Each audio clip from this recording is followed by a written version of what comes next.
হ্যাঁ হামিদ, আমি কয়েক বাক্স পাঠিয়ে দিয়েছি। হ্যাঁ হ্যাঁ, কালকে পৌঁছে যাবে সেখানে। না না, তুমি চিন্তা করো না, সহি সালামত ভাবেই যাবে। পণ্য হাতে পেয়ে কল করো, কেমন?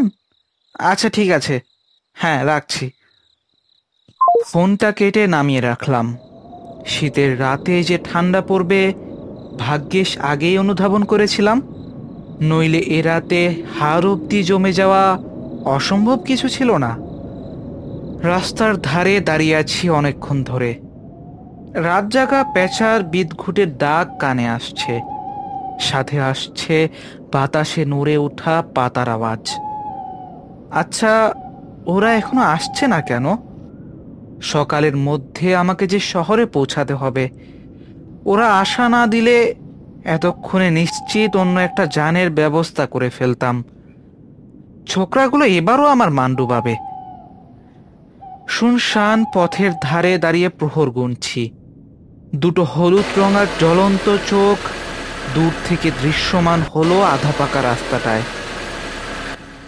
যানটির জ্বলন্ত চোখ দুটো ক্রমশ বড় হচ্ছে, অর্থাৎ যানটি কাছাকাছি আসছে।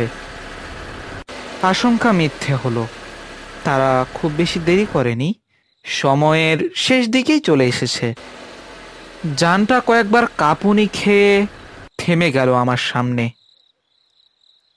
তা বলি, গাড়ি কি তোদের চালাচ্ছিল, না তোরা গাড়িটাকে চালাচ্ছিলি? এত দেরি হলো কেন? আর বলো না মন্টু ভাই, তেলটা ফুরিয়ে গেছিল যে, তেল নিতে গিয়েই তো দেরিটুকু হলো। আসো আসো, উঠে বসো।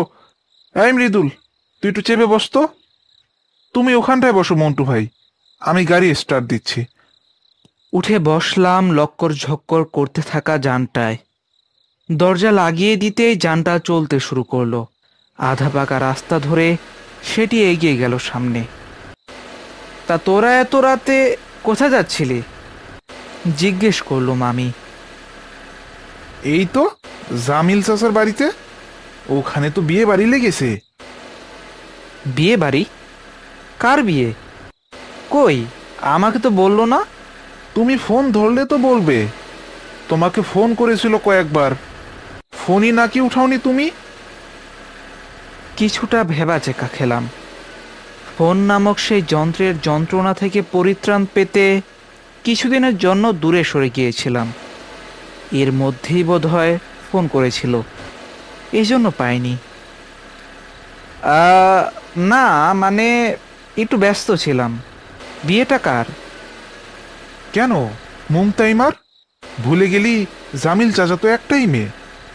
মুমতাইমা নামটা শুনতেই চোখের সামনে ভেসে উঠল একগাদা সব স্মৃতি। এক বৃষ্টি স্নাত সন্ধ্যা, তার নিথর দেহ, রক্তাক্ত ছুরি ও এক অজানা খুনি। মুমতাইমার মুখখানা মনে পড়লেই চোখ কেন যেন ভিজে উঠে আমার। না, এদের সামনে দুর্বলতা প্রকাশ করা যাবে না, স্বাভাবিক থাকতে হবে। মন্টু, কি ব্যাপার, চুপ করে গেলি যে?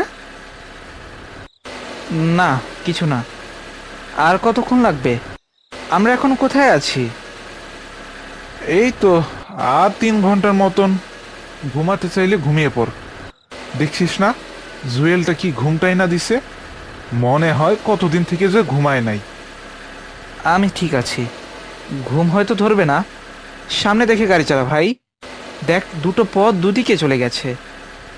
বললাম আমি। গাড়ি চালাতে থাকা জয় সামনে তাকালো। ঘন গাছপালা ঘেরা পথটা আসলেই দুভাগে ভাগ হয়ে গেছে। জয় গাড়িটার গতি ধীর করলো। পথ ভাগ হয়ে যাওয়ার আগেই গাড়িটাকে থামালো সে। ডান দিকের পথটা ধর, ওইটা দিয়ে যা। বলল মৃদুল। পাগল না, ডান দিকেরটা দিয়ে গেলে 5 ঘন্টা লাগবে, অত সময় নাই। আমি বাম দিকে গেলাম। গাড়ি নিয়ে বাম দিকে যেতে উদ্ধত হলো জয়। ওই বাম দিকের পথে শ্মশান আছে একটা। তো শ্মশান থাকলে আমাদের কি, আমাদের তাড়াতাড়ি যেতে হবে, তাই এই পথ নিচ্ছি।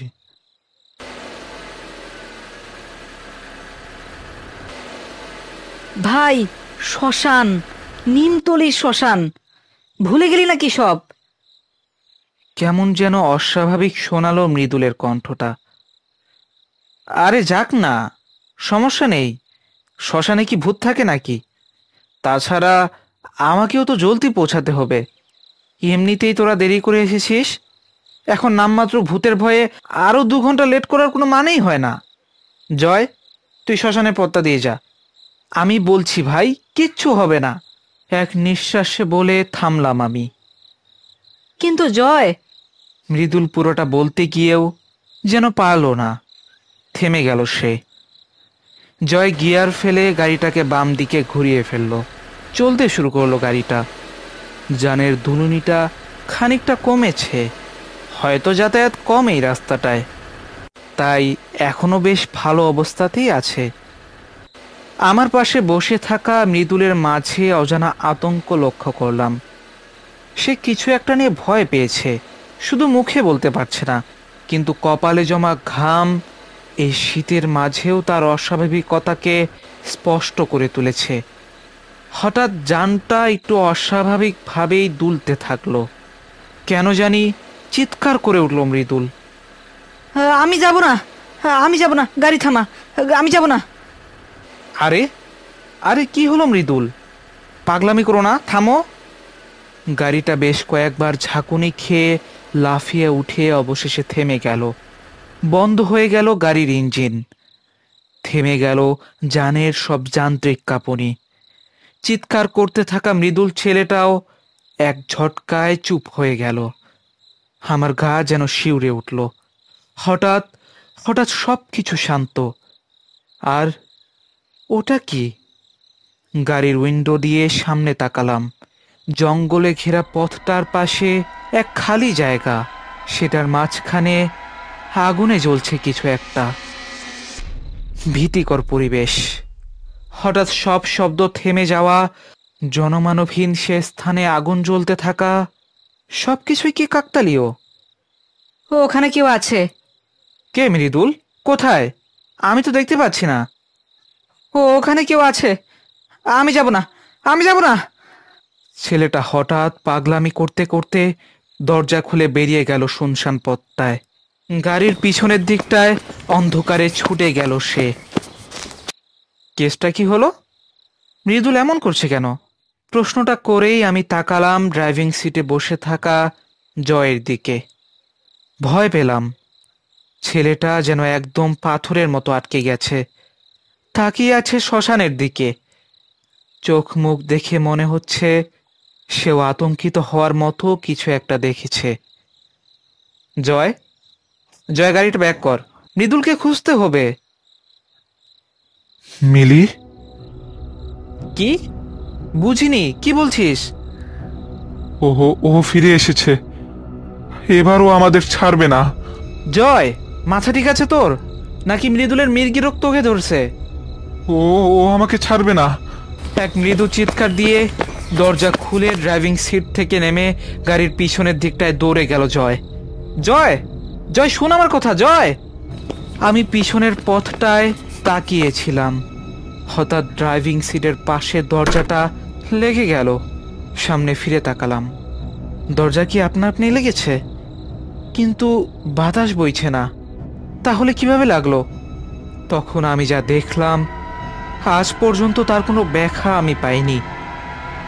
গাড়ির গিয়ার রডটা নিজে থেকেই নড়ছে, গাড়ির স্টিয়ারিং হুইল নিজে থেকেই ঘুরে সোজা হচ্ছে, যেন অদৃশ্য কোনো ড্রাইভার নিজের দখলে নিয়েছে গাড়ির নিয়ন্ত্রণ। আমার শরীরটা জমে গিয়েছিল, কথা বলতে পারছিলাম না, এমনকি দরজা খুলে যে নেমে যাব সে শক্তিটুকুও নেই। গাড়িটা ব্যাক গিয়ারে পিছনে যেতে লাগলো। অ্যাক্সিলেটরে চাপ দিচ্ছে অদৃশ্য কিছু একটা। গাড়িটা গতি তুলতে লাগলো সর্বোচ্চের কাছাকাছি। অমনি হঠাৎ জাদুকরি কিছু একটা ঘটলো। আমার পাশের দরজাটা, সেটা নিজে থেকেই যেন হঠাৎ খুলে গেল। আমার বাঁ পাশটা সম্পূর্ণ ফাঁকা ছিল, কিন্তু সেই ফাঁকা জায়গায় থাকা অদৃশ্য কোনো কিছু আমাকে গাড়ির গতি তোলার আগেই ধাক্কা মেরে নিচে ফেলে দেয়। আমি গড়িয়ে পড়ি আধা পাকা পথটায়। খুব ব্যথা পেয়েছিলাম ডান হাত আর হাঁটুতে, তবে মৃত্যুর চেয়ে সে ব্যথা যেন আমার কাছে আনন্দের কিছু একটা। গাড়িটা ব্যাক গিয়ারে চলতে চলতে একসময় দৃষ্টির বাইরে চলে গেল। শুনশান রাস্তায় শুনতে পেয়েছিলাম তিনজনের চিৎকার, জয়, মৃদুল আর জুয়েল। তাদের কণ্ঠ আমার চেয়ে বেশি আর কে চেনে? তবে আশ্চর্যের বিষয় হলো, রক্তাক্ত সে গাড়িটা আবার ফিরে এসেছিল শ্মশানের ঠিক সামনে। বাতাসে শুনেছিলাম গুটি কয়েক কথা, যার ভাবার্থ এমনটা দাঁড়ায় যে মিলি নামের এক মেয়েকে কিছু বছর আগে এই শ্মশানে জীবন্ত পুড়িয়ে মেরেছিল আমার মানুষরূপী কিছু বন্ধুরা। মেয়েটার দোষ ছিল শুধুমাত্র এটাই যে তার বাবা একজন রাজনীতিবিদ। এই নির্মম হত্যাকাণ্ডটা হয়েছিল শুধুমাত্র রাজনৈতিক প্রতিহিংসার কারণে। যখন অর্থ ও জগতের লোভ মানুষের বিবেককে হত্যা করে, তখন সে মানুষ আর পৃথিবীর সর্বশ্রেষ্ঠ জীব থাকে না। তারা তখন হয়ে যায় পশুদের চেয়েও নিকৃষ্ট। মিলি নিজের হত্যার প্রতিশোধ নিয়েছে আজ। আমিও সেই প্রতিশোধের আগুনে দগ্ধ হতে পারতাম, তবে হইনি সে অদৃশ্য উসিলার কারণে। চোখ দুটো বন্ধ করে শীতের রাতের শেষ প্রহরে আকাশের দিকে মুখ তুললাম। আমার মুখের মুচকি হাসিটা বোধ হয় তার চোখে পড়েছে। কেউ না জানুক, আমি তো জানি উসিলাটা তুমি ছিলে, প্রিয় মুমতাইমা।